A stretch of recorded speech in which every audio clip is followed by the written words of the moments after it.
Bueno, muy bien, muy buenos días. Te doy la bienvenida a nuestra clase de la membresía Atajo al Éxito. Hoy vamos a estar hablando de una introducción al neuromarketing. Nos vamos a ir adentrando a este mundo que si ya me conocen o me han visto hace algún tiempo en redes sociales, saben que es como el área profesional en la que me enfoco. Entonces te voy a explicar de qué se trata esto, para qué se utiliza, cuáles son los beneficios que podemos tener, pero por supuesto también vamos a hablar de esa ética que debemos tener al aprovechar las diferentes herramientas de neuromarketing. Entonces, como siempre, recordarte que muchos prefieren invertir tiempo y dinero en una suscripción para entretenerse, pero que tú has decidido invertir tu tiempo y tu dinero en educación, así que te doy la bienvenida a esta membresía que está destinada para personas de éxito. Empecemos entonces hablando del neuromarketing y quiero leerte esta frase. Cuando le muestras al cerebro lo que quiere en vez de lo que la persona pide, las ventas subirán, ¿sí? De hecho, hay muchos libros, hay uno que se llama Véndele a la mente, no le vendas a la gente, y todos estos libros se basan en neuromarketing, cómo nosotros, entendiendo el cerebro de nuestro cliente, podemos incrementar los niveles de venta. Si aquí en lo que vamos trabajando les va surgiendo alguna duda, de pronto quiero saber si esto es neuromarketing, etcétera, me van contando y lo vamos resolviendo. Listo, para que no sea un monólogo, sino que conversemos bastante.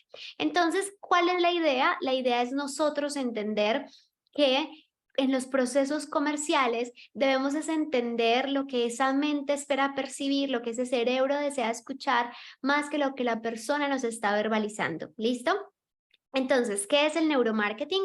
Es una disciplina que va a estudiar el proceso de compra, el proceso de toma de decisiones de los consumidores o de los posibles consumidores. Es decir, no solo me enfoco en pensar y en analizar a las personas que ya me compraron, sino las que tienen la capacidad de comprarme a futuro. Entonces, lo que hace el neuromarketing es analizar el proceso antes de la compra, mientras compran y después de la compra. ¿Cuáles son esas activaciones cerebrales distintas en esos tres momentos principales? Antes de la compra, durante la compra y después de la compra, porque las zonas del cerebro que se activan son súper distintas en cada uno de estos procesos y por supuesto nos interesa analizar a detalle qué es lo que está sucediendo en ese cerebro del cliente. ¿Qué pasa? Que el neuromarketing entonces nos permite encontrar la fórmula para mejorar la conversión de los productos y servicios. Básicamente, ¿qué es la conversión? Que definitivamente ese cliente me pueda comprar y que ojalá me pueda comprar con un menor esfuerzo comercial de mi parte. Lo que hace el neuromarketing es hacer un estudio científico que va monitorizando la conducta de los consumidores y hace una predicción de sus comportamientos futuros. ¿Listo? Entonces, el neuromarketing no simplemente se encarga de analizar el entorno o de analizar todo el comportamiento social o lo que sucede en un determinado contexto, sino que lo que hace el neuromarketing es monitorizar el cerebro y predecir lo que pasaría a futuro con el cerebro de ese cliente a nivel de procesos de consumo.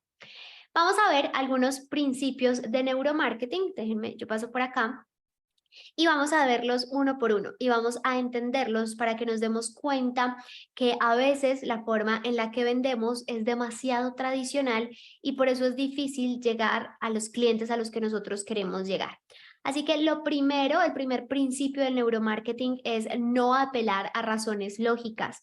¿Esto qué significa? Que nosotros como clientes siempre compramos desde nuestro cerebro límbico o nuestro cerebro reptiliano, ya te lo voy a explicar más a detalle, pero cuando estamos en la posición de vender, estamos vendiendo con razones lógicas, ¿sí? Normalmente, todos los que estamos en el proceso de venta creemos que la razón lógica es la que nos lleva a cerrar mejores ventas. Por eso nos enfocamos en decir, esto es súper buena inversión, esto va a tener una rentabilidad de determinada forma, esto tiene tantos mililitros, tantos centímetros cúbicos, ¿sí? Nos enfocamos mucho en razones lógicas cuando realmente nuestros clientes no nos compran desde su parte racional. Ya lo vamos a ver en la distribución del cerebro. Luego vamos a ver el siguiente principio y es que necesitamos entender los elementos inconscientes. ¿Qué significa esto? que cuando nosotros estamos en contacto con nuestro cliente, el cliente nos va a verbalizar muchas cosas, pero eso que nos verbaliza no es lo que realmente va a marcar la diferencia en mi proceso comercial. Por ejemplo, el neuromarketing está muy en contra de las encuestas o de los grupos focales, porque en las encuestas y en los grupos focales mi cliente me está verbalizando lo que él desea, lo que él quiere, lo que él espera escuchar, lo que desea oler, ver, tocar, pero realmente ya se ha comprobado desde el neuromarketing, desde las neuroventas, que nuestro cliente nos está comprando desde elementos inconscientes. Vamos a poner un ejemplo de esto. Normalmente es mucho más fácil de entender este concepto cuando hablamos de productos de lujo. Entonces, miremos los primeros principios que te dije, este y este de acá, ¿sí? Entonces, no apelar a razones lógicas. Vamos a suponer que yo vendo dos carros. Un carro es de alta gama y este carro tiene un valor de $70,000. Y tengo otro carro que es un carro regular, mucho más comercial de una mayoría, y este carro tiene un valor de $15,000. Entonces tengo un carro de 70,000 y un carro de 15,000. Cuando yo le pregunto a mi cliente por qué necesita el carro, mi cliente me dice es que yo necesito movilizarme a mi trabajo, necesito un método para movilizarme a mi trabajo. Entonces yo empiezo a indagar y me doy cuenta que mi cliente tiene $15,000 en efectivo, pero tiene un muy buen historial crediticio. Y yo empiezo a contarle todas las razones lógicas por las que sería una mejor decisión que me compre el carro de 15,000. Es un carro que lo va a transportar a todas partes, es un carro económico, que no vas a necesitar tanta gasolina, es un carro que es fácil de parquear porque es pequeño, no va a tener que endeudarse, entonces no va a terminar pagando una millonada por el carro. Pero al final resulta que mi cliente no me compró el de 15,000, sino que prefirió darme un down payment de $15,000, una cuota inicial de $15,000 y sacó un crédito para comprarme el carro de $70,000. Entonces, si no era lógica esta decisión, o sea, si el cliente realmente solo me estaba diciendo, quiero un carro para movilizarme, tengo $15,000 y yo le tenía justo el carro perfecto para que no se endeudara, para que fuera económico, para que se pudiera movilizar, ¿por qué me compró el de 70,000? Yo le pregunto, ¿por qué me compraste el carro de 70,000 en vez de comprarme el de 15,000? Y ese cliente te va a empezar a dar un montón de elementos racionales de por qué te lo compró. Entonces él te puede decir, lo que pasa es que esta marca es una marca que dura más tiempo. Y entonces tú empiezas a pensar, qué raro, porque en el carro de 15,000 yo le ofrecía 7 años de garantía y en este le ofrezco 5. No, lo que pasa es que otro elemento que él me puede decir como racional, lo que pasa es que este carro tiene mayor velocidad, puede alcanzar mayores límites de velocidad en menos tiempo. Y tú piensas, pero ¿para qué quiere eso si en nuestra ciudad el límite de velocidad es 80 kilómetros por hora? ¿Sí? Entonces, lo que sucede allí es que hay un montón de elementos inconscientes que llevaron a que este cliente tomara la decisión de comprar el de $70,000, tales como, si tengo este carro, voy a verme superior, voy a tener más poder, o tuve siempre el mismo carro cuando vivía con mi familia y yo siempre era el que tenía el peor carro de todos mis compañeros del colegio. Este es mi momento de sentirme realizado y tener un mejor carro. Listo.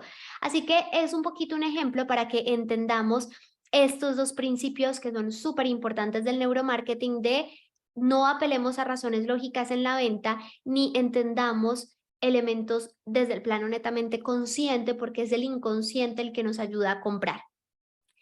Entonces, ¿por qué esto es importante? Porque si nosotros estamos vendiendo y no encontramos demasiados elementos racionales de nuestro producto o servicio, está perfecto. Muchas veces nosotros tenemos que vender un producto o servicio y decimos, pero es que es caro, es más caro que la competencia, es que la competencia tiene un producto muy económico y es muy bueno.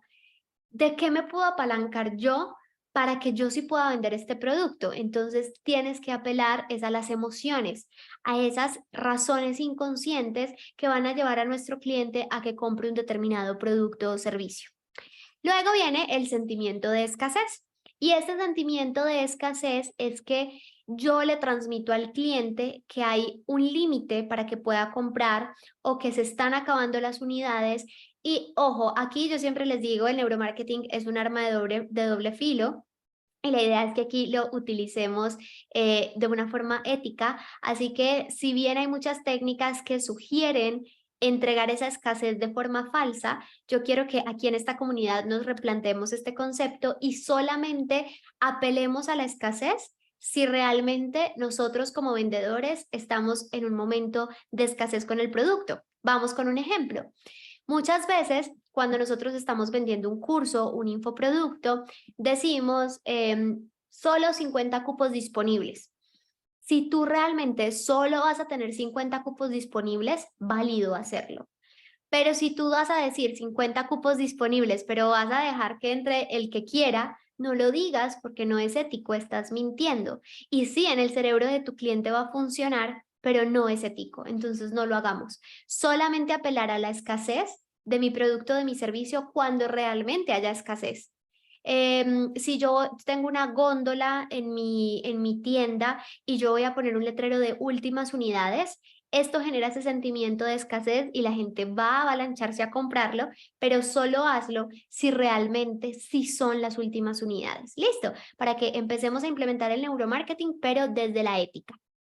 Luego, el siguiente principio es que el neuromarketing está centrado en el cliente o es customer centric. ¿Qué significa esto? Que al neuromarketing básicamente no le interesa nada más que el cliente, el cerebro del cliente y cómo se comporta el cliente.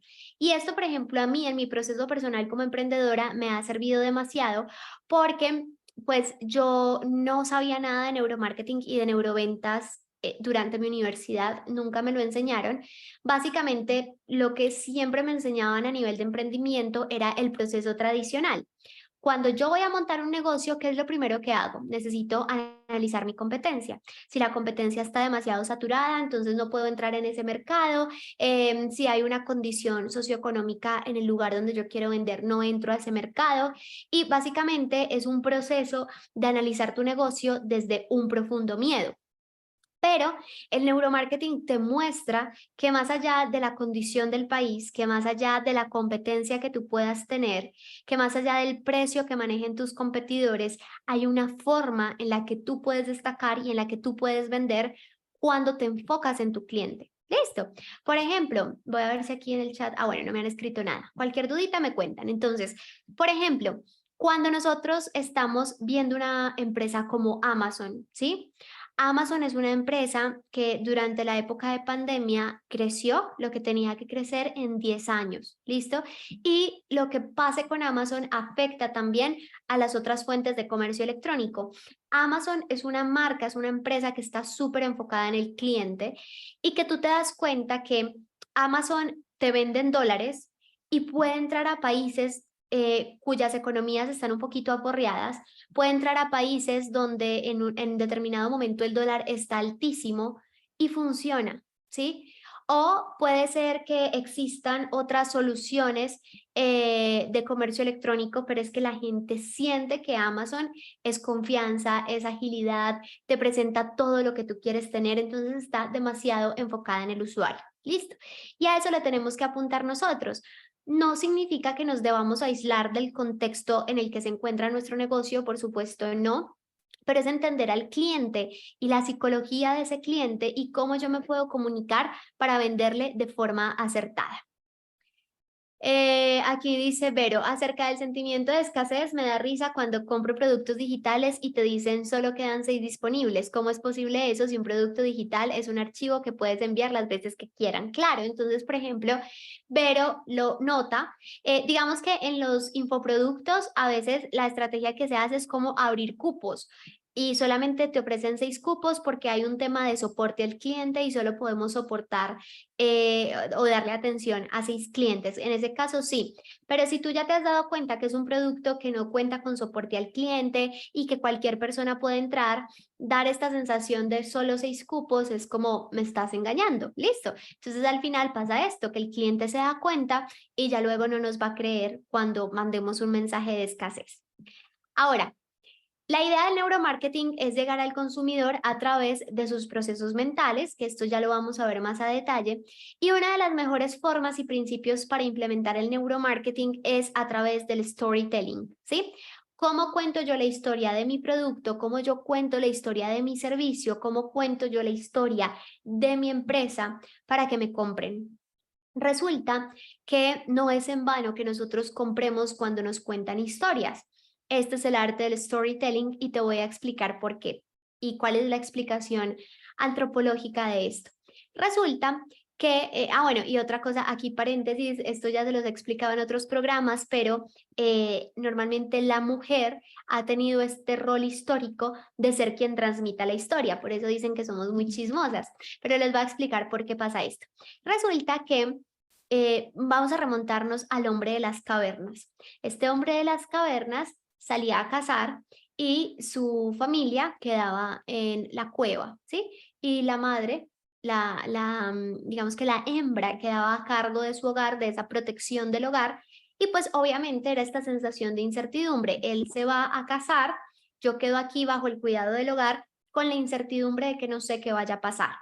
Entonces lo que se hizo fue utilizar la historia como un método para protegerse, ¿sí? Y siempre era la mujer la que estaba liderando esos procesos de continuar y replicar la historia para que no solo ella, sino otras personas de su tribu, de su manada, pues pudieran darse cuenta de lo que estaba pasando a su alrededor. Y nosotros empezamos a entender la historia como una forma de conservar nuestra especie. Por eso, te vas a dar cuenta muchas veces que las mujeres estamos más enfocadas en conocer la historia de otros, no por chismosas, sino porque es un condicionamiento que nosotros traemos desde nuestros antepasados de proteger la historia. Si a ti alguien te dice es que me divorcié de mi pareja, probablemente el hombre vaya a decir, ah, lo siento mucho, estoy aquí para lo que necesites. La mujer puede indagar mucho más, pero ¿qué pasó? ¿Pero cómo fue? ¿Quién engañó a quiénes? ¿Se pusieron los cachos? ¿Qué pasó? ¿Él te golpeó? ¿Sí? Simplemente es porque es este modo de protección de cómo yo recibo esa historia y qué puedo hacer esa historia, con esa historia para que no me suceda a mí. Y en términos comerciales funciona muy similar. Cuando yo cuento una historia, inmediatamente engancho al consumidor. Usualmente en el storytelling, el storytelling tiene mayor efectividad en las mujeres, sin embargo en los hombres también se ha demostrado una gran efectividad. Y es que yo logro contar una historia para conectar emocionalmente con los seres humanos, porque al ser humano no le gusta que le vendan, pero el ser humano sí compra. El ser humano no disfruta el discurso de venta, pero sí disfruta la historia como un medio para que le compren. ¿Listo? Vamos a ver también que otro principio es el manejo de precio. Estrategias como, por ejemplo, si yo quiero hacer un precio psicológico de $997, ya sabemos que esta estrategia hace que el cerebro piense que estamos hacia 900 y sea más hacia 1000, ¿sí?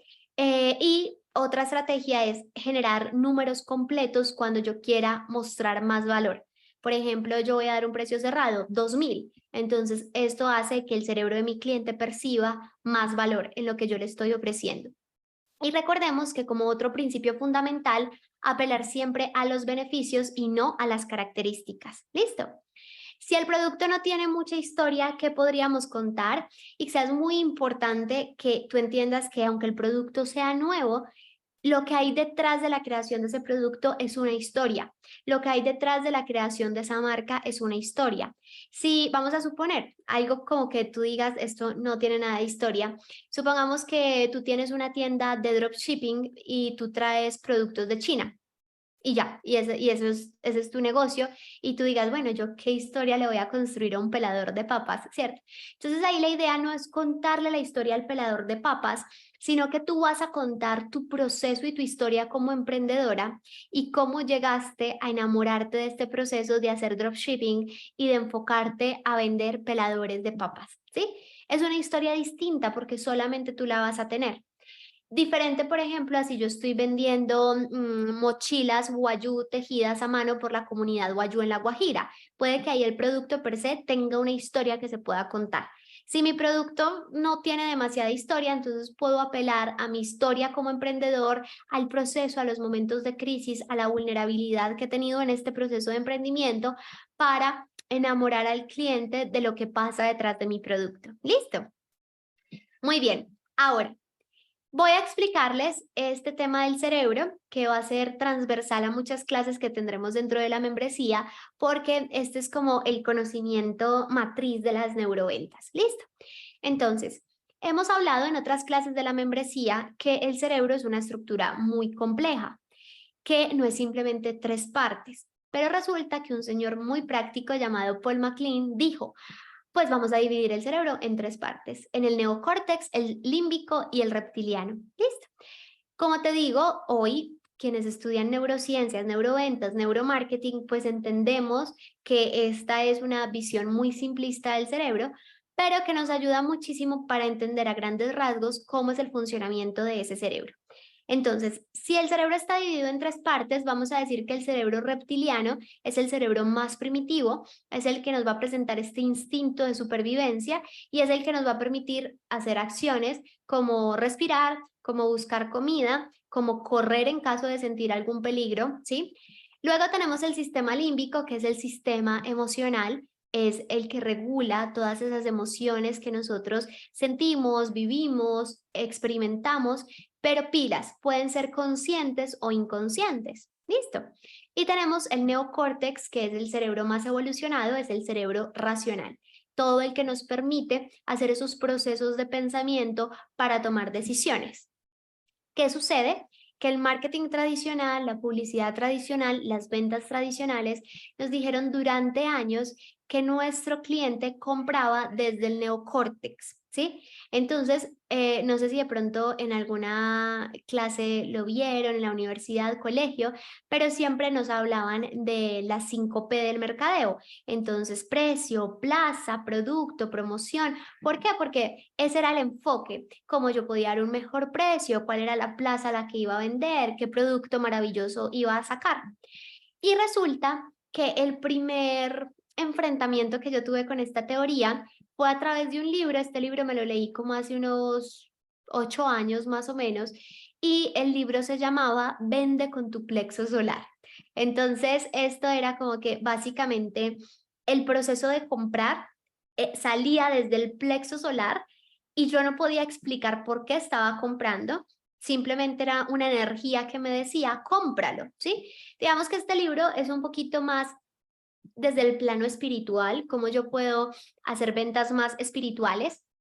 Y en ese momento yo estaba un poquito escéptica con esa información. O sea, si todo el tiempo en la universidad me hacían énfasis en el producto que iba a tener, el precio, cómo me iba a diferenciar de la competencia, cómo podía tener el mejor precio para que me compraran a mí, no a otros. Entonces, como este libro me iba a decir que no, simplemente es una energía divina que hace que la gente me compre y que la gente no puede explicar. Entonces me generó un poquito de conflicto y ya fue cuando estudié neuroventas que entendí qué es lo que realmente pasa. Entonces, mira esto. Nosotros como vendedores y en todos los sistemas tradicionales de ventas estamos acostumbrados a venderle al pensamiento racional, ¿sí? Cómo yo entrego los mejores argumentos para que ese cliente diga, me voy contigo. Y por supuesto hay algunas ventas que pueden tener este tinte racional, pero finalmente es el sistema límbico el que más vende, ¿sí? O sea, es el sistema límbico el que va a tomar la mayoría de las decisiones de compra. El reptiliano también, solo que en algunos casos, por ejemplo, yo puedo decir, abre la nevera, mi nevera está vacía, tengo que mercar, eso lo hace mi cerebro reptiliano. Pero el sistema límbico es el que va a decir, uy, no, pero yo no voy a comprar esa carne, me voy a comprar esta otra, ¿sí? O sea, el cerebro reptiliano se puede comer cualquier carne porque es que simplemente necesita satisfacer su deseo de comer, de alimentarse, pero es el sistema límbico el que va a decir, ah, esa carne toda dura, me la daban en mi casa cuando estábamos en problemas económicos, no, no, no, esa no, yo mejor me compro esta, listo. Entonces, por eso tenemos que entender muy bien que casi siempre la decisión de compra se toma desde el sistema límbico, el sistema emocional, y que ese sistema límbico está dotado de una carga interpretativa supremamente alta, que es el resultado de todas las experiencias que nosotros hemos vivido. ¿sí? Por eso, cuando yo te decía lo del carro, digamos, ese ejemplo del carro es un ejemplo de mi vida. Te lo voy a contar para que sea mucho más claro para ti. Entonces, yo cuando vivía con mis papás, nosotros tuvimos el mismo carro desde 1995 hasta 2017. Tuvimos el mismo carro por muchísimo tiempo, el carro nos dejaba botados en todas partes, nos varábamos. Yo recuerdo que aquí en Colombia hay algo que se llama prima y es que tú recibes un salario extra en determinada, pues como cada 6 meses. Por ejemplo, mi papá que fue docente recibe en junio y en diciembre un salario completo adicional. Y yo recuerdo que como que siempre se esperaba esa prima con la emoción y con la alegría y esa prima siempre se iba arreglando el carro porque fue madre, cada vez que llegaba la prima, el carro se dañaba. Y yo recuerdo eso, entonces yo recuerdo que yo salía del colegio y como a las 2 cuadras se varaba, entonces eran mis compañeritos, iban en el bus del colegio y toda mi familia ahí empujando el carro, bueno, pero como que yo no le veía demasiada relevancia. Siempre mi sueño fue tener un carro Audi Q7. Ese era mi sueño. Y yo no sabía cómo lo iba a lograr, pero ese era mi sueño y yo siempre lo ponía en mi mapa de sueños. Siempre para mí Audi era como yo me sueño teniendo un Audi. Y en el 2019 dije, este año yo voy a tener mi carro de alta gama, o sea, ese es mi sueño, fue madre, yo necesito un carro de alta gama. Y la verdad, yo luego me puse, o sea, teniendo toda esta teoría, como hacer una introspección, y yo he sido muy amante de carros de alta gama, o si no son de alta gama, como carros que sean amplios, grandes, ¿sabes? Como ese tipo de cosas. Y en ese proceso de introspección yo decía, pues uno, ¿por qué se compra un carro de alta gama si un carro de alta gama lo lleva uno a cualquier parte? De hecho, luego tuvimos una temporada en Estados Unidos y después de haber tenido un BMW en Unidos teníamos una van como del 2016 y yo amaba ese carro. No era de alta gama, no era lujoso, no era nuevo, pero yo amaba ese carro porque nos llevaba a cualquier parte en Estados Unidos. Y yo decía, qué raro que yo tenga esta obsesión con siempre tener un buen carro sabiendo que pues un carro cualquiera me lleva a la misma parte, ¿cierto? No es demasiado diferente. Al BMW estábamos en un paseo en carro, se le estallaron las llantas, o sea, pueden pasar las mismas cosas. Entonces, ¿qué pasa? Es precisamente esto. Mi sistema límbico está lleno de esta carga emocional de el carro fue un dolor de cabeza básicamente toda mi vida para mis papás y por extensión para mí. Quiero sentirme en un carro donde pueda percibir mayor estatus, ¿sí? Entonces son procesos que se hacen de forma inconsciente o si tú dices, bueno, ¿por qué me voy a viajar hasta otro lugar súper lejano sabiendo que en mi país hay unas playas súper bonitas? Y tú haces ese proceso y dices, no, lo que pasa es que yo siento que domino más si puedo hacer viajes internacionales. Así, hay un montón de procesos emocionales que nosotros tenemos y cargas emocionales que nosotros tenemos para tomar ciertas decisiones de compra. ¿Y qué sucede? Hay ciertas decisiones de compra que nosotros no podemos explicar. De hecho, es el 90% de las decisiones de compra que hacemos, no las podemos explicar. Por ejemplo, hay gente que se compra una casa con 8 habitaciones y es una pareja. ¿Por qué te compraste esa casa? Ah, porque me lo merezco, ¿sí o no? O sea, no tienen forma de explicarlo distinto porque eso no es lógico, no es racional, pero para su cerebro emocional sí es supremamente válido. ¿Listo? ¿Qué pasa entonces cuando nosotros como vendedores queremos tratar de entender por qué sucede eso? Resulta que todas las zonas del cerebro que están conectadas con la parte emocional de nuestro cliente tienen una desconexión con sus zonas del lenguaje. Hay unas zonas del lenguaje que se llaman Broca y Wernicke, que son las que nos permiten hablar, que son las que nos permiten construir una sintaxis adecuada, bueno, todos los procesos comunicativos. Pues, ¿cómo les parece que las zonas de nuestro sistema límbico están en desconexión con esas zonas del lenguaje y por eso es que es tan difícil que nosotros verbalicemos las decisiones que tomamos desde el sistema límbico? Si yo quiero explicar por qué estoy enamorada de mi esposo, ¿sí? Yo puedo empezar a dar un montón de argumentos desde mi neocórtex, pero realmente el que decidió casarse con mi esposo y estar con él fue mi sistema límbico y no voy a tener la capacidad de explicar de forma clara por qué estoy con él. Yo puedo decir cosas como, es muy divertido, entonces tú puedes decir, pero hay demasiados hombres divertidos. Es muy responsable, hay demasiados hombres responsables. Es porque es él y no te podría explicar por qué más, es porque es él, ¿sí? Lo mismo pasa en ciertas decisiones de compra. Entonces, ¿por qué te vas a comprar un iPhone si te puedes comprar un Xiaomi o un Huawei mucho más económico? Porque algo, tengo un rayoncito ahí con iPhone que me dice esto es mucho mejor para mí, aunque en términos de características no sea mejor. Listo, voy a revisar aquí el chat.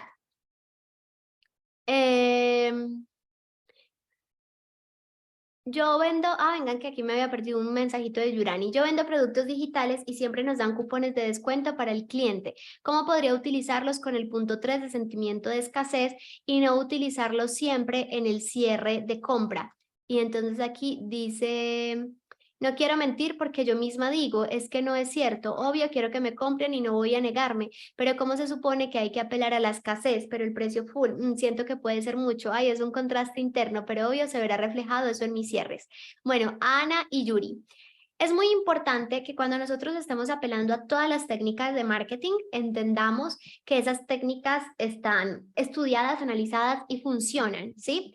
Pero si bien uno sabe que tiene una herramienta y que funciona, es hasta qué punto yo puedo ser ético con el uso de esa herramienta. Sin decir, no, yo no voy a utilizar esto, yo no voy a vender, todo esto es horrible, corrupto, ¿qué tal? Y tampoco irnos al otro extremo de hacerlo sin ningún escrúpulo. Entonces, por ejemplo, hay una cosa que nos dice, por ejemplo, Ana, y es, hay un precio full y yo luego le pongo un precio de descuento. Esto yo no lo pongo al azar, o sea, muchos mentores e infoproductores lo ponen al azar, yo lo hago con una claridad racional. Entonces les voy a explicar. Supongamos que cuando uno está vendiendo un infoproducto, el consejo es, mira, tú describes el valor de tu oferta y tú le vas a decir que esto vale $5,000, pero que solo por hoy te lo vas a llevar a $900, ¿sí? Entonces, esa es una estrategia que funciona muy bien. ¿Cómo lo aplicamos de forma ética? Entonces, lo que yo hago particularmente, por ejemplo, cuando yo estoy ofreciendo un curso, un programa, digamos de $997, yo digo, este programa normalmente, como lo ves, cuesta 5,700. ¿Por qué yo sé eso? Porque yo sé que si ese programa se lo diera a una persona solita, eso es lo que yo cobraría, 5,700. Porque puedo darlo a 997 y no a 5,700, porque lo estoy abriendo grupal, ¿sí? O sea, tú tienes que entender cuál es la razón detrás de ese anclaje de precio. No es como 5,700 y te lo vendo a 1,000 porque sí, no, o sea, tú tienes que saber tú por qué lo venderías a 5,700, porque si no, no tiene lógica. O sea, yo sé que si yo le invierto a una persona 15 horas de formación, más estos archivos descargables, más estas clases, y una sola persona me lo compra, 5,700. Yo tengo la posibilidad de venderlo a 997 porque varias me lo van a comprar. Eso, por ejemplo, cuando son grupales. Pero, por ejemplo, cuando yo tengo mentorías uno a uno, yo no tengo argumentos para decirle, normalmente esto vale 8,000, ahora te cobro 2,000. No, no tengo argumentos. Entonces yo, por ejemplo, en la mentoría no utilizo esa técnica. O sea, yo no les digo como, todos los beneficios de mi mentoría por 8,000, llévatela ahora por 2,000. No, mi mentoría vale 2,000 y no tiene oferta y nunca salgo a promoción con oferta. Listo. Entonces es entender si tú tienes un sustento para decir, antes valía esto, ahora vale esto. Listo. Dice Lauris, es como el ego, Lau sí, totalmente, o sea, todos los seres humanos tenemos ego, el ego es el que nos ayuda a avanzar, el ego es el que nos ayuda a tomar muchas decisiones y normalmente el ego filtra demasiado el comportamiento de compra inconsciente, ¿sí? Por ejemplo, no simplemente con carros de alta gama, sino que tú puedes decir, para mi cumpleaños, a mí no me lleven a este restaurante, yo quiero este. Y entonces uno dice, cuando uno empieza a ver todo esto, uno dice, ay no, soy lo peor, entonces soy una egocéntrica, soy una fastidiosa. No, es simplemente ese ego buscando abrirnos nuevas perspectivas, que podamos vivir nuevas experiencias, que sanemos cosas de nuestro pasado, que cambiemos nuestra realidad. Y tú dices, yo quiero mi cumpleaños en este restaurante, pero ¿por qué? O sea, aquí ustedes no han visto que uno a veces va a restaurantes muy cachés y es poquita la comida, como no tan rica, pero uno dice, quiero ir ahí. Entonces es por esa sensación de superación, de realización, de yo lo logré, listo. Y esto lo estamos hablando desde el panorama de yo soy vendedor, cómo puedo ofrecerle este producto o servicio a mi cliente, pero también sirve mucho entender esta teoría para procesos de manejo de dinero, por ejemplo.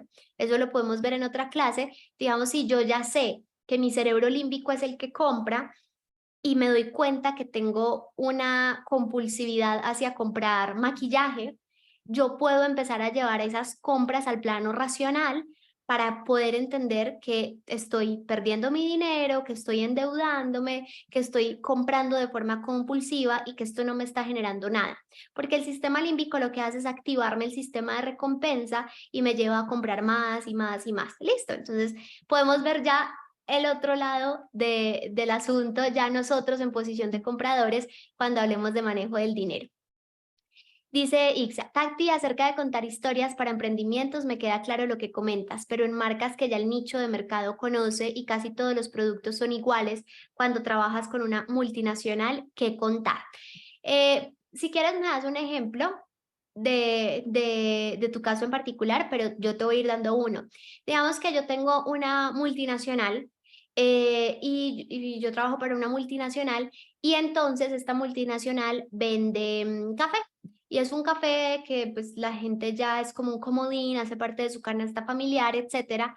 Entonces, ese café tal vez su historia no sea demasiado relevante, pero yo puedo empezar a contar de la historia de ese café, todo el proceso de los campesinos que hay detrás de esa recolección y cómo se ve la vida de Juanito que está en el campo recogiendo café.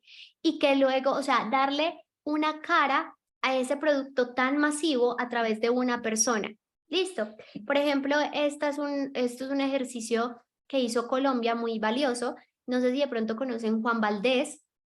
Digamos que lo que hizo Juan Valdés o lo que representa Juan Valdés es ponerle cara a la cultura cafetera en Colombia, ¿sí? Y cada cierto tiempo escogen una persona real de carne y hueso que va a encarnar a Juan Valdés por los próximos años. Es un mercado educativo y la verdad sí trabajan con algunos incentivos económicos para los que toman las decisiones. Ixa, dime qué venden, o sea, el mercado educativo, qué vende y cuáles son los incentivos económicos. Existe un método de investigación para saber qué están sintiendo mis clientes y además los usuarios a quienes queremos llegar. Muy bien, entonces vamos, Vane, con las herramientas del neuromarketing, ¿sí? Nosotros podemos hacer estudios de neuromarketing súper complejos. El neuromarketing se mide principalmente desde la actividad cerebral, el ritmo cardíaco, la respuesta galvánica de la piel y algo que llamamos el eye tracker o el seguimiento visual. Y casi todo esto lo podemos analizar, por ejemplo, a través de electroencefalogramas, ¿sí? O sea, un plano un poquito más científico. Ahora, ¿cómo podemos nosotros llevar todo esto a la práctica con un conocimiento inicial? Entonces tenemos que agudizar muchísimo la forma en la que nosotros estamos en comunicación con nuestros clientes, porque pues seguramente como emprendedores no podemos hacerle un examen de actividad cerebral a cada cliente, ¿cierto? Muchas veces las multinacionales lo que hacen es contratar empresas de neuromarketing y pues se hacen pruebas con clientes o se les ponen como unos cascos en punto de venta para ver cómo es su activación cerebral respecto a ciertas góndolas, listo, así es como normalmente trabaja el neuromarketing, pero nosotros vamos a ver algunas aplicaciones prácticas para llevarlo de un modo sencillo a nuestros emprendimientos, listo. Lo primero es que recordemos que la técnica del precio en 0.99 o pues como finalizando en 99 o 97, nos va a generar esa sensación de que el precio es hacia abajo y no hacia arriba, o sea que va a parecer más económico. Si yo lo que quiero es generar valor, entonces tratamos de dar precios redondeados. ¿Listo? Digamos mi membresía 9,97, entonces el cerebro se va más rápido hacia el 9 que hacia el 10, pero en mis mentorías 2.000, precio cerrado. ¿Listo? Lo otro es que nosotros vamos a trabajar con el uso de aromas. El uso de aromas funciona demasiado, sobre todo si estamos en un punto de venta, ¿sí? En punto de venta, acudir a la técnica de marketing olfativo nos va a funcionar muy bien. ¿Qué significa esto? Que nuestra tienda, que nuestro punto tenga un aroma que nadie más tenga y que se pueda percibir. Entonces hay muchas empresas que están enfocadas en como en producir aromas especializados según las emociones que tú quieras generar. Y lo que sucede es que, pues la explicación científica de esto es que el aroma ingresa por la nariz y tenemos una conexión que va directamente con nuestro sistema límbico, por eso el olor evoca tan fácil diferentes recuerdos. De hecho, yo recuerdo que mi profesora de mercadeo en la universidad era directora de marketing en una cadena de supermercados muy grande y ella nos contaba que en determinadas horas del día, por el ducto del aire acondicionado, lanzaban olor de pan recién horneado, ¿sí? Para mí esto es cero ético, pero les funcionaba muy bien. Entonces, en los ductos del aire acondicionado lanzaban olor a pan recién horneado y los números de la panadería se incrementaban muchísimo en esas franjas horarias porque pues lanzaban un aroma particular. En mi caso yo no lo haría así tan manipulador con aromas falsos a pan horneado, pero tu tienda sí puede tener un olor característico. Digamos una juguetería, yo le puedo poner un olor a pelota nueva. ¿Tú has sentido ese olor a pelota nueva que es como a fruticas con caucho? Entonces ese podría ser el olor de mi juguetería, que el papá recuerde esos procesos de infancia cuando recibió un juguete nuevo y se conecte con ese lugar. ¿Listo? El tipo de música también es demasiado importante según las sensaciones que yo quiera crear. Por ejemplo, en una tienda donde yo normalmente suelo tener demasiada gente, yo puedo poner una música que sea un poquito más intensa y más apresurada para que la rotación de gente sea más rápido y no sientan como esa necesidad de quedarse largas jornadas allí. O yo puedo tener otro tipo de negocios donde a mí sí me interese la permanencia de la persona y le puedo poner una música más relajante. Tenemos también los gatillos mentales, ¿cierto? Entonces esos gatillos mentales son, por ejemplo, ese miedo con determinadas cosas, esa sensación de escasez de la que hemos hablado. También nosotros necesitamos incrementarles el valor, que nuestro cliente sienta que lo que está pagando es muy bajo por todo el valor que le vamos a entregar. Voy a revisar aquí el chat a ver qué me están diciendo. Tati, eso que nos comenta de los aromas, la música es lo que se llama ventas a través de los sentidos. Correcto, Angelita, ¿sí? Dice aquí Vane, sí, como NafNaf, la tienda de ropa, claro. Y es que muchas veces en ese marketing olfativo que se hace, por ejemplo en NafNaf o en diferentes tiendas de ropa, es muy importante cuando nosotros incluso queremos vender ese aroma, porque ya ese aroma empieza a ser como hacer que estas personas lleven el branding de nuestro negocio a otro nivel. La parte de la música se puede aplicar en redes sociales, Lauris, por supuesto. Por eso hoy en día el formato audiovisual es muy importante porque permite más estímulos cerebrales, ¿sí? Entonces yo puedo leer un contenido en una red como Threads o como TikTok y la leo, pero el estímulo cerebral por excelencia hoy son los videos cortos. Entonces, ¿cómo me veo yo? ¿Qué tipo de iluminación tengo? Si mi iluminación es más cálida, todo lo que yo estoy haciendo comunica. Entonces, no sé si ustedes me siguen hace mucho tiempo, mis redes sociales eran un poco más coloridas, con colores un poco más infantiles, por decirlo de alguna forma. Entonces, la marca se podía sentir más cercana, pero al mismo tiempo con menos autoridad.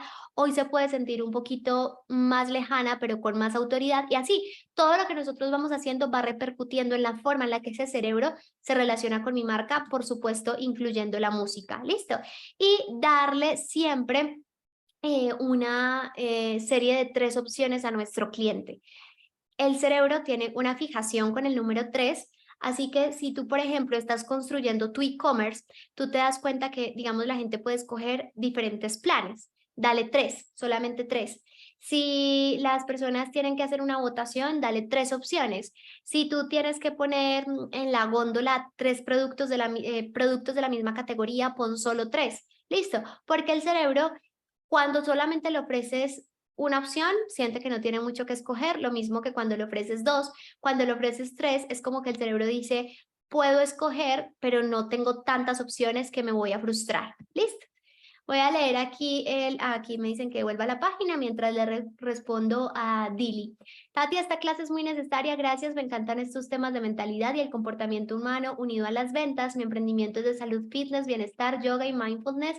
Yo siento que me hace falta formación en neuroventas y neuromarketing, pero me ha frenado porque no sé con quién. Por favor, porque hay muchas opciones. ¿Puedes, por favor, contarnos con quién te has formado tú en estos temas? ¿Quiénes me puedes recomendar para formarme? Puedes mencionar personas que sean autoridad en el tema. Dili, por supuesto, mira, hay una persona como pues que puede funcionar muy bien y que hay muchísima información de él, es Jürgen Klarik, ¿sí? Él me parece que, ahí les escribí el nombre, me parece que es muy bueno en todo el tema de neuroventas.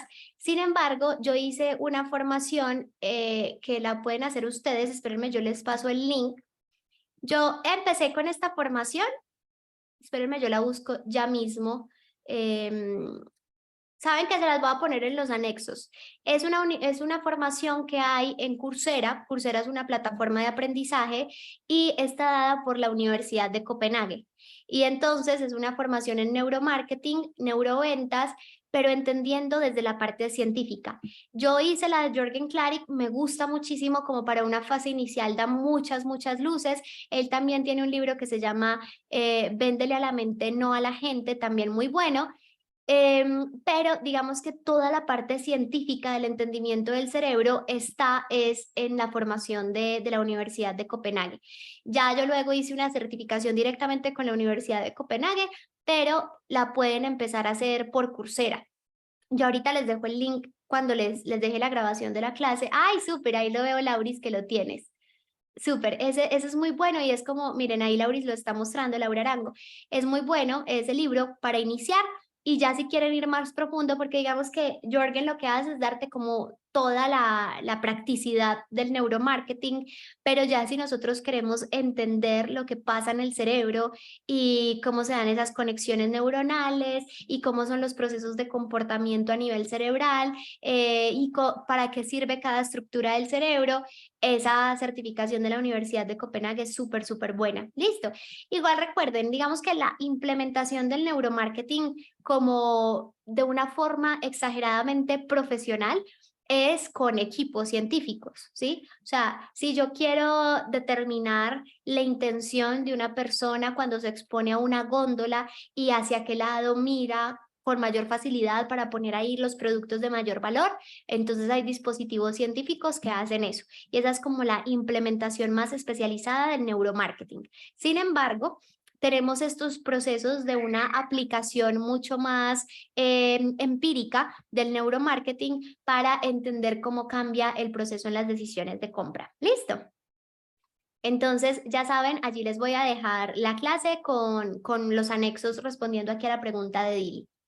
Tati, yo tengo una firma de empleabilidad en la cual orientamos a las personas en la búsqueda de empleo y ofrecemos planes, básico, experto y arma tu propio plan. ¿Crees que esas tres opciones es bueno con respecto a lo que nos acabas de explicar? La venta la hacemos consultiva a través de diagnósticos, pero nos gusta que el cliente sienta que toma la decisión a pesar de que nosotros le recomendamos el plan. Kelly, está perfecto. Listo, tienes 3 opciones y le entregas al cliente el control.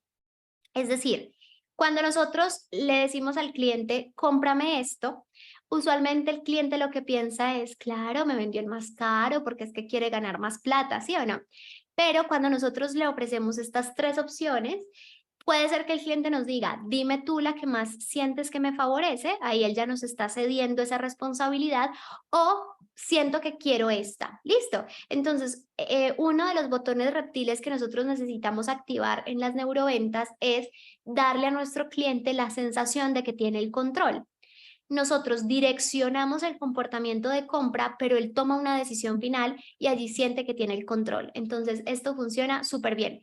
Tal cual como me lo describiste, está muy bien. O sea, el cliente no se siente solo en su decisión porque hay un proceso consultivo, pero luego siente que puede tomar la decisión. Entonces, perfecto. ¿Listo? Muy bien, y finalmente, recuerden el tema de la ética. O sea, para mí siempre es demasiado importante mencionarles el tema ético antes de finalizar una clase de neuromarketing, porque esto es muy complejo a nivel ético, ¿sí? O sea, es entender literalmente cómo funciona el cerebro para hacer ciertas cosas y llevar al cliente a la compra.